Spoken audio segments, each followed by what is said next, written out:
Hello guys, welcome back to another video. ఈ వీడియోలో మనం ఏం తెలుసుకుందామంటే, ఇండియా నుండి ఇంటర్నేషనల్ డ్రైవింగ్ పర్మిట్ లైసెన్స్ అనేది మనం ఇక్కడికి అమెరికాకి తెచ్చుకుంటే అసలు యూజ్ ఉంటుందా ఉండదా, అలాగే ఒకవేళ ఎవరైనా పోలీసు వాళ్ళు కనుక మనల్ని ఆపినారు అనుకోండి, మనం ఈ లైసెన్స్ చూపించుకోవచ్చా లేదా, ఒకవేళ మనకి ఎన్ని పాయింట్స్ వస్తే డ్రైవింగ్ లైసెన్స్ అనేది ఇక్కడ క్యాన్సిల్ చేస్తారు, అలాగే ఎన్ని డేస్ వ్యాలిడిటీ ఐడిపి ఉంటుంది అనేది ఈ వీడియోలో తెలుసుకుందాం. మీ ఫ్రెండ్స్ అయినా ఫ్యామిలీ వాళ్ళైనా ఎవరైనా అబ్రాడ్ వచ్చే ప్లాన్ ఉన్నా, ఆల్రెడీ స్టార్ట్ అయ్యి ఇక్కడికి వచ్చిన వాళ్ళు ఉన్నాయని ఈ వీడియో అయితే షేర్ చేయండి. ఇదైతే యూజ్ అవుతుంది. మీరు కనుక ఫస్ట్ టైం నా ఛానల్కి విజిట్ అయితే please like, share, subscribe.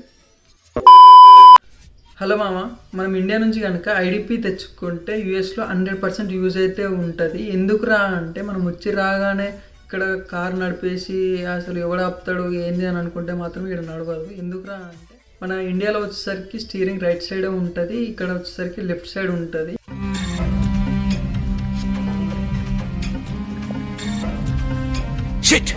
And ఇక్కడ రూల్స్ మాత్రం ప్రతి ఒక్కరు పాటిస్తాడు. మన అసలు ఐడిపి అనేది ఎక్కడ తీసుకోవాలి, ఎలా తీసుకోవాలి తెలియదు అనుకుంటే కింద డిస్క్రిప్షన్లో అయితే లింక్ పెట్టాను. ఆ లింక్ క్లిక్ చేసినట్టయితే మీకు ఫుల్ వీడియో అయితే చూపిస్తుంది, ఎట్లా అప్లై చేసుకోవాలి, ఎన్ని డేస్లో వస్తుంది అని అయితే ప్రాసెస్ ఉంటుంది. వచ్చేసరికి అసలు మనం ఎట్లా చెక్ చేసుకోవాలి ఐడిపి యాక్సెప్ట్ చేస్తారా లేదా అంటే, మనం ఉంటున్న సిటీని బట్టి, స్టేట్ని బట్టి గూగుల్లో ఎంటర్ చేసినట్టయితే మీకైతే చూపిస్తుంది.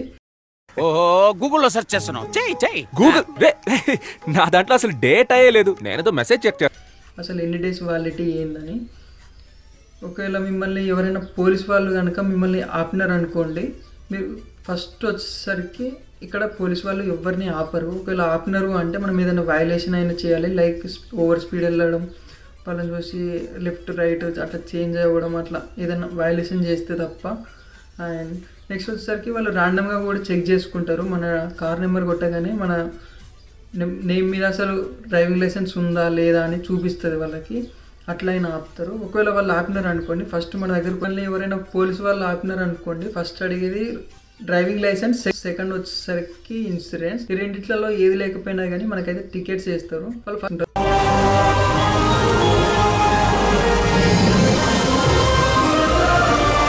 150 నుంచి 5000 వరకు వాళ్ళ ఇష్టం. అసలు వాళ్ళు ఎంత ఫైన్ వేసినా కానీ నెక్స్ట్ డే మనం కోర్టుకి వెళ్ళి కట్టుకోవాలి. ఇవంతా మనకు రిస్క్ అవసరం లేదు.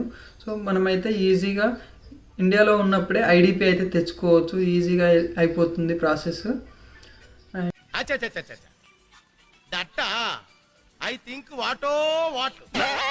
అండ్ సెకండ్ వచ్చేసరికి మనకి ఇక్కడ అమెరికాలో 12 to 16 పాయింట్స్ కనుక మనం మ్యాక్సిమం రీచ్ అయినాం అనుకోండి, మన లైసెన్స్ అనేది క్యాన్సిల్ అయిపోతుంది.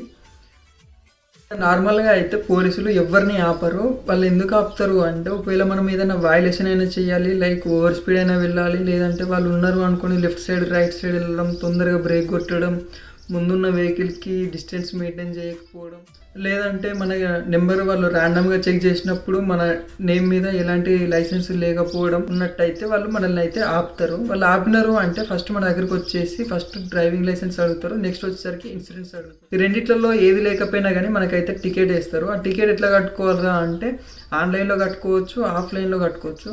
ఆఫ్లైన్ ఏంటంటే మనం కోర్టుకి వెళ్ళి కట్టుకోవాలి. కోర్టుకి వెళ్తే ఏంటంటే మనం బార్గెన్ చేయొచ్చు. నేను ఇట్లా స్టూడెంట్, నాకు తెలియదు, ఏదో ఒకటి చెప్పినట్టయితే వాళ్ళు యాక్సెప్ట్ చేస్తారు. సో ఇవన్నీ రిస్క్ ఎందుకు, మనము ఫస్ట్ డ్రైవింగ్ లైసెన్స్ అడిగినప్పుడు మన ఐడిపి చూపించాం అనుకో బయటపడవచ్చు కదా. ఏది లేకుండా దొరకడం కంటే ఏదో ఒకటి ఉందని చూపించుకొని బయటపడటం బెటర్ కదా. సో నేనైతే తెచ్చుకోమని అయితే సజెషన్ ఇస్తాను, ఎందుకంటే ఇది 6 months to 1 year వరకు అయితే వ్యాలిడిటీ ఉంటుంది. మొన్న రీసెంట్గా అయితే మా ఫ్రెండ్ని పోలీస్ వాళ్ళు ఆపినారు. మా వాడికి అయితే ఐడిపి ఉండే. ఐడిపి చూపించిన తర్వాత అతనికి ఏం అర్థం కాలేదు. అతను అడిగిన అనమాట, ఇది లైసెన్స్ అసలు నాకు అర్థం అవ్వట్లేదు ఏంది అంటే, మా వాడు ఉండి ఐడిపి ఇది ఇంటర్నేషనల్ డ్రైవింగ్ పర్మిట్ లైసెన్స్ అయితే తెచ్చుకున్నాను నేను, ఇక్కడ స్టేట్లో వచ్చేసరికి 6 months to 1 year వరకు అయితే వ్యాలిడిటీ ఉంది, సో అదే యూజ్ చేస్తున్నాను నేనంటే, అతను ఉండి మా వానికి ఏం చెప్పినట్టు, మీది ఇండియాలో రైట్ సైడ్ స్టీరింగ్, ఇక్కడ లెఫ్ట్ సైడ్ స్టీరింగ్ కదా, మీకు ప్రాబ్లం అయితే లేదా అని అడిగితే మా వాడైతే ఏం ప్రాబ్లం లేదు అని అయితే చెప్పేసిండు. చెప్పిన తర్వాత మా వానికి ఉండి అతను, మీరు కనుక ఇక్కడ లైసెన్స్ తీసుకోలేదు అనుకో, నేను ఒకవేళ మీకు టికెట్స్ వేయాలన్నా, మీరు ఏదైనా వయలేషన్ చేసినా కానీ టికెట్స్ వేయలేను కదా, మీరు అయితే తొందరగా తీసుకోండి, మీకైతే వార్నింగ్ ఇస్తున్నాను ఇట్లా అన్నట్టు అయితే ఇచ్చి పంపించండి. ఏమనలేదు, మన లక్కది.